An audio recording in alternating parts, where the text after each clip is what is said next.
بسم اللہ الرحمن الرحیم بسم اللہ الرحمن الرحیم الحمد للہ والصلاة علی اہلہا۔ عزیز طلبہ، السلام علیکم ورحمۃ اللہ وبرکاتہ۔ امید ہے آپ سب خیریت سے ہوں گے۔ اصول الکافی سبق نمبر 7 میں مقدمہ اصول کافی پر گفتگو ہونے والی ہے، اس کا حصہ اول بیان ہوگا۔ سب سے پہلے خلاصہ جات کو دیکھ لیتے ہیں۔ گزشتہ سبق میں ہم نے صیغ ادا اور رموز عبارت کو بیان کیا تھا، چند اصطلاحات علم درایا کی ذکر ہوئی تھی، عبارت پڑھنے اور لکھنے کی چند رموز اور اپنی متصل سند امام کلینی تک بھی بیان کی تھی۔ اس سبق میں ہم اسباق میں کون سا نسخہ معیار قرار دیں گے، عربی معاون کتب، اردو معاون کتب اور مخطوطہ جو قدیم اس کتاب کی ہیں نسخے، ان کی تصویریں اور مقدمہ کی ابتدا کو بیان کریں گے۔ اسباق میں کون سا نسخہ معیار ہوگا؟ اصول الکافی طبع دار الحدیث جو ہے یہ نہایت معیاری نسخہ ہے، چونکہ اس کو 20-30 مخطوطات پر تطبیق دی گئی ہے، بہت زیادہ اس میں تحقیقات سے کام لیا گیا ہے اور اس کے ایک ایک نقطے اور زیر زبر پر کام کیا گیا ہے۔ اس سے پہلے اصول الکافی کا نسخہ محقق علی اکبر غفاری جو کہ دارالادواء بیروت سے شائع ہوا، وہ بھی بہت معیاری ہے، چونکہ محقق غفاری نہایت دقیق انسان تھے اور انہوں نے کئی نسخوں کے ساتھ اس کی تطبیق کی تھی۔ اسی طرح اصول الکافی طبع ظاہراً یہ تہران سے ہے، دارالکتب الاسلامیہ سے، یہ بھی ایک معیاری نسخہ تھا اور محقق آخوندی کی تحقیق سے شائع ہوا تھا۔ تو ہم زیادہ اعتماد دارالحدیث پہ کریں گے، چونکہ اس میں تمام نسخوں کے اختلافات کو بھی ذکر کیا گیا ہے اور پوری ایک گروہ اور جماعت محققین نے اس پر کام کیا ہے۔ جہاں تک عربی معاون کتب کا تعلق ہے تو بہت سے علماء و محدثین اور ماہرین علوم حدیث نے اس کی شروحات لکھی ہیں۔ ایک بہترین شرح اصول کافی کی علامہ حکیم فیلسوف ربانی صدر الدین شیرازی جو کہ ملا صدرہ کے عنوان سے مشہور ہیں، اور ان کی شرح ہے شرح اصول کافی، نہایت علمی اور تحقیقی ہے، چونکہ وہ بہت بڑے فلسفی اور محقق عالم تھے۔ قرآن کریم کی انہوں نے تفسیر لکھی، علم فلسفہ میں ان کی بہت زیادہ کتابیں ہیں، تو انہوں نے اصول کافی پر بھی نہایت علمی کام کیا ہے، 5 جلدوں میں وہ شائع ہوا ہے۔ اسی طرح مرآت العقول فی شرح اخبار آل الرسول، علامہ محمد باقر مجلسی دارالکتب اسلامیہ سے 26 جلدوں میں ان کی کتاب شائع ہوئی ہے، تو یہ بھی ہماری زیر نظر رہے گی۔ اسی طرح ایک مشہور شرح ہے اصول کافی کی الکافی الاصول والروضہ، جو شرح لکھی ہے محمد صالح مازندرانی نے، تو یہ علامہ محمد تقی مجلسی کے داماد بھی تھے اور بہت بڑے اصولی اور محقق عالم تھے، اور اس پر ہی حاشیہ موجود ہے جناب ابو الحسن شعرانی کا، بہت بڑے عالم تھے، فلسفی تھے، تو ان کا وہ حاشیہ بھی اسی کے اندر موجود ہے۔ یہ 11 جلدوں میں شرح ہے، انشاءاللہ اس سے بھی بھرپور استفادہ کیا جائے گا۔ اسی طرح دیگر عربی معاون کتب میں الشافی فی شرح اصول الکافی مولا خلیل قزوینی کی ہے، اور یہ کتاب اس حوالے سے اہمیت رکھتی ہے کہ یہ جو ملا خلیل قزوینی تھے یہ اخباری منہج کے تھے۔ انہوں نے مرزا امین السرابادی کا جو حاشیہ تھا اصول الکافی کا اس کو بھی تدوین کیا تھا، اور ان کی کتاب پہلے ادھر بر صغیر میں شائع ہوئی تھی، ابھی دارالحدیث میں تحقیق کے ساتھ شائع ہوئی ہے۔ اسی طرح الہدایہ لشیعۃ ائمۃ الہدی شرح اصول کافی ہے شرف الدین محمد مجذوب تبریزی کی، یہ بہت بڑے عالم تھے اور یہ بھی دارالحدیث کی تحقیق سے شائع ہوئی ہے۔ اسی طرح الکشف الوافی فی شرح اصول الکافی محمد ہادی بن محمد معین الدین شیرازی 1081 میں فوت ہوئے ہیں، اور یہ بھی دارالحدیث میں تحقیق کے ساتھ شائع ہوئی ہے۔ عربی زبان میں جو شروحات ہیں معاون کتب ہیں ان کے بارے میں ہم نے بتایا ہے، تقریباً 40 جلدوں میں مختلف شارحین اور علماء کی جو علمی کاوشیں ہیں ان کو جمع کیا گیا ہے۔ اردو زبان میں جن کتابوں سے استفادہ کریں گے، ایک تو الشافی ترجمہ اصول الکافی ہے، یہ 5 جلدوں میں ہے، علامہ سید ظفر حسن امروی نقوی عالم تھے، کراچی میں ہوتے تھے، جامعہ امامیہ کراچی، یہ 200 کتابیں تقریباً انہوں نے تالیف کی اپنی زندگی میں، اور یہ 1990 کی اشاعت ہے، ظفر شمیم پبلیکیشن۔ اور یہ بہت بڑے عالم تھے، محقق تھے، محدث تھے، مفسر تھے، تو انہوں نے بہت ساری کتابوں سے استفادہ کیا ہے، جا بجا ان کے علمی حواشی موجود ہیں۔ ان سے پہلے القول الشافی فی حل اصول الکافی، یہ علامہ سید ظہور لکھنوی ایک بہت بڑے مجتہد تھے، تو ان کی تالیف ہے۔ اس طرح ڈاکٹر محسن نقوی صاحب کی شرح اصول الکافی بھی ہے، اور میراث علمی مکتب اہل بیت کی تنقیح الکافی بھی ہے، اور صحیح الجعفری علامہ نجم الحسن قراروی کی نہایت علمی کاوش ہے۔ تو باقی جو بھی علمی کتابیں ہیں ان سے بھی بھرپور استفادہ کیا جائے گا۔ جہاں تک اصول کافی کے مخطوطات اور خطی نسخوں کا تعلق ہے تو وہ بہت زیادہ ہیں۔ یہاں پر ان میں سے بعض کی تصویر پیش کی گئی ہے۔ یہ یحییٰ بن سعید حلی کا نسخہ ہے، اور اسی طرح یہ اس کی ایک تصویر ہے جو علی بن ابی میامین نے لکھا ہے۔ اسی طرح اور بھی کچھ نسخے ہیں، یہاں پر اس کی تصویر دی گئی ہے۔ یہ بھی ایک نسخہ ہے جو شہید ثانی کے ساتھ مقابلہ کیا گیا ہے۔ یہ فتح اللہ شریف کا شانی منہج الصادقین کے لکھنے والے کے خط سے ہے، اور یہ نسخہ جناب شیخ بہائی کے نسخے سے تقابل کیا گیا ہے۔ یہ شہید ثانی کی اصل سے ہے، اور یہ ایک نسخہ ہے جو کہ اس کتاب سے متعلق ہے۔ اسی طرح یہ علیحدہ نسخے کی تصویریں ہیں، اور یہ بھی اس کے ایک اور نسخے کی تصویریں ہیں۔ جہاں تک اصول کافی کے مقدمے کا تعلق ہے تو ایک تو اس میں مقدمہ علمیہ بیان کیا گیا ہے، جو کہ کتاب کی تحقیق کرنے والوں نے علمی مطالب پر مشتمل ایک مقدمہ ذکر کیا ہے۔ اس طرح کے مقدمات ہم نے بھی اپنے دروس کے شروع میں کچھ بیان کر دیے ہیں۔ اب ہم آتے ہیں مقدمہ کتاب کی طرف، تو اس میں بہت سارے مطالب پائے جاتے ہیں۔ سب سے پہلے خطبہ کتاب ہے، اس کے بعد توحید باری تعالیٰ کا اجمالی بیان ہے، رسالت ختمی مرتبت کا تذکرہ پایا جاتا ہے، قرآن کریم کی عظمت کو بیان کیا گیا ہے، اور اہل بیت کی مرجعیت کو بھی بیان کیا گیا ہے۔ نیز مقدمہ کتاب کافی میں معاشرتی حالت کا تذکرہ کیا گیا ہے، علم اور یقین کی پیروی کرنے کی تاکید کی گئی ہے، اور انسانوں کی علمی لحاظ سے تقسیم بندی کی گئی ہے، اور اس تقسیم افراد کے ثمرات کو بھی ذکر کیا گیا ہے۔ عقائد و احکام میں علم و بصیرت کی تاکید کی گئی ہے۔ نیز امام کلینی کے مقدمہ میں علم و یقین کی پیروی کی شرعی تاکیدات اور دلیلیں بھی بیان کی گئی ہیں۔ اختلاف روایت کا تذکرہ ہوا ہے، اور جامع کتاب کی تالیف کو بھی بیان کرتے ہیں، اور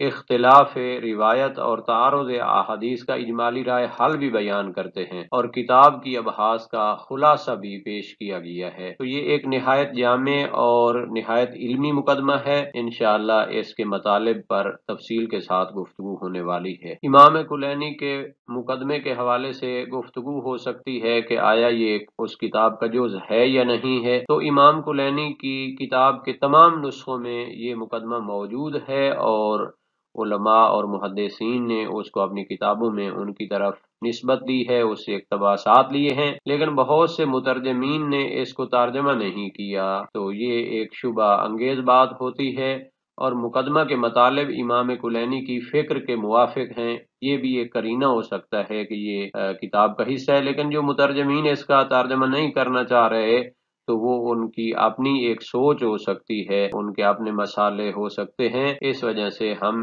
نسخوں پر اعتماد کرتے ہوئے اس کو کتاب کافی کا حصہ سمجھیں گے۔ اب ہم امام کلینی کے خطبہ کتاب کو اور مقدمہ کتاب کو شروع کرتے ہیں۔ اس سے پہلے دعا پڑھ لیتے ہیں۔ رب یسر ولا تعسر وتمم بالخیر، رب یسر ولا تعسر وتمم بالخیر، رب یسر ولا تعسر وتمم بالخیر۔ فرمایا بسم اللہ الرحمن الرحیم، الحمد للہ المحمود لنعمتہ، المعبود لقدرتہ، المطاع فی سلطانہ، المرغوب لجلالہ، المرغوب الیہ فیما عندہ، النافذ امرہ فی جمیع خلقہ، علا فاستعلا ودنا۔ امام کلینی کی عبارت میں جو لغات بیان ہوئی ہیں ان کو بھی ایک نظر دیکھ لیتے ہیں۔ حامدہ یہ سامعہ کے وزن پر ہے، فضیلت کی بنا پر کسی کی تعریف کرنے کو کہتے ہیں۔ رحمان وہ ذات ہے جس کی رحمت اور کرم عام ہوتا ہے، معبود وہ ذات ہے جس کی عبادت اور بندگی کی جاتی ہے، مطاع وہ ذات ہے جس کی اطاعت کی جائے، اور مرغوب وہ ذات ہے جس سے دل میں پرہیزگاری حاصل ہو، اور مرغوب فی ہے وہ ذات ہے جس کی نعمتوں میں رغبت کی جائے۔ اسی طرح اس میں ہے نافذ، تو اس کا معنی ہے جس کے احکام لاگو اور جاری ہوتے ہیں، اعلیٰ وہ جو بلند مرتبہ ہے، اور استعلا اس کی بلندی بیان کی جاتی ہے، دنا وہ قریب ہے۔ اب ہم امام کلینی کی اس عبارت کا ترجمہ کرتے ہیں۔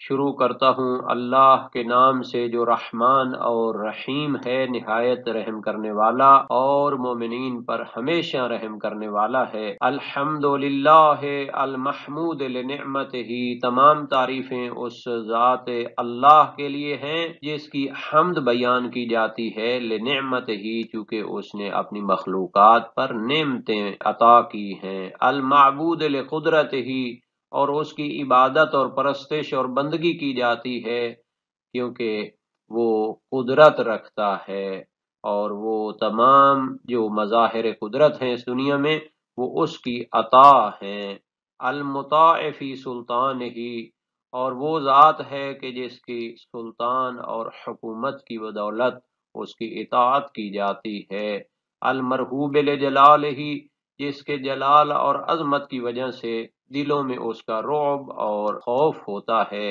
المرغوب الیہ فیما عندہ اور اس کے پاس جو خزانے ہیں، نعمات ہیں، ان میں رغبت رکھی جاتی ہے، النافذ امرہ فی جمیع خلقہ اور اس کے اوامر اور احکام اس کی تمام مخلوقات پر نافذ ہوتے ہیں، لاگو ہوتے ہیں، اعلی فاستعلی وہ اتنا بلند ہے کہ اس کی بلندی بیان کی جاتی ہے، دنیا اس کی بلندیوں کا اعتراف کرتی ہے، اور بلندیوں کے باوجود پھر وہ قریب ہے، اپنی مخلوقات کی شہ رگ سے بھی زیادہ قریب ہے۔ عبارت میں جو مطالب پائے جاتے ہیں ان کے بارے میں جو علماء اور محققین نے کچھ چیزیں بیان کی ہیں ان کو دیکھ لیتے ہیں۔ عبارت میں ایک لام استعمال ہو رہی تھی لقدرت ہی، تو یہ لام تعلیل ہے، یعنی دنیا اس کی عبادت کرتی ہے، لقونہ قادرا علی الاشیاء فاعلا لما یشاء فی حقہ، کیونکہ لوگ جانتے ہیں، مخلوقات اس کی جانتی ہیں کہ وہ اللہ تعالی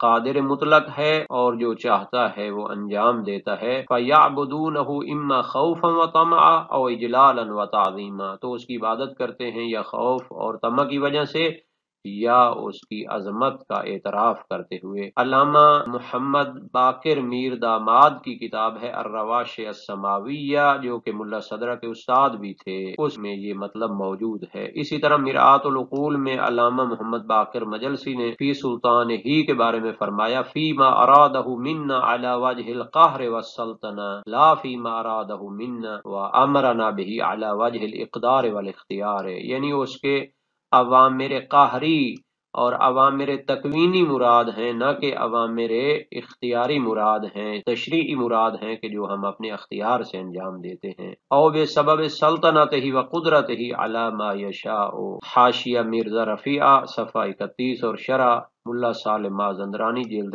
1 صفحہ 4 میں بھی یہ مطلب موجود ہے۔ اسی طرح شارحین کا نظریہ اور تطبیق دیکھ لیتے ہیں اس عبارت کے حوالے سے۔ یہ ملا صدرہ کی شرح اور رواش سماویہ شرح ملا سالم مازندرانی مرآت العقول علامہ محمد باقر مجلسی میں بھی ہے کہ استعلاء وہ مبالغہ ہے علو میں، یا بمعنی اظہار علو ہے یا طلب علو ہے۔ معنی کیا بنے گا؟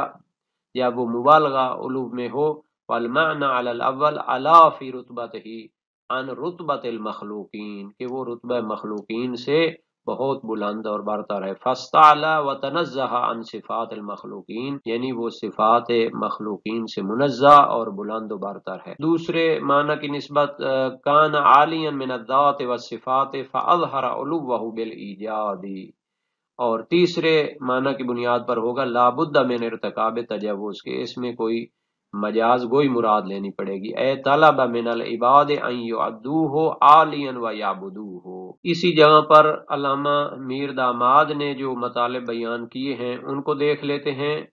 فرماتے ہیں النافذ امرہ فی جمیع خلقہ سے مراد امر تکوینی ہے، لا امر تشریع۔ فللہ امران، چونکہ اللہ تعالیٰ کے دو قسم کے اوامر ہوتے ہیں، امر تکوین وہو الذی بلا واسطہ، مخلوق، اس میں کوئی مخلوق واسطہ نہیں ہوتی، وامر و تشریع بواسطۃ الکتب والرسول، اور ایک شریعت کے اوامر ہوتے ہیں تو یہ کتب آسمانی اور رسولوں کے واسطے سے ہوتے ہیں۔ والاول نافذ فی جمیع الخلق ولا یسعهم الا الطاعۃ، یہ جو اوامر تکوینی ہوتے ہیں یہ تمام مخلوقات پر نافذ ہوتے ہیں اور اس میں سوائے اطاعت کے ان کے پاس چارہ نہیں ہوتا، جیسا کہ اللہ تعالیٰ نے فرمایا انما امرہ اذا اراد شیئا ان یقول له کن فیکون، کہ جب اللہ تعالیٰ کسی چیز کا ارادہ کرتا ہے تو کن کہتا ہے تو وہ چیز ہو جاتی ہے۔ جبکہ امر تشریعی مختص بالثقلین، یہ انسانوں اور جنوں کے ساتھ خاص ہے، فمنہم من اطاع ومنہم من عصا، تو ان میں سے کچھ اس کا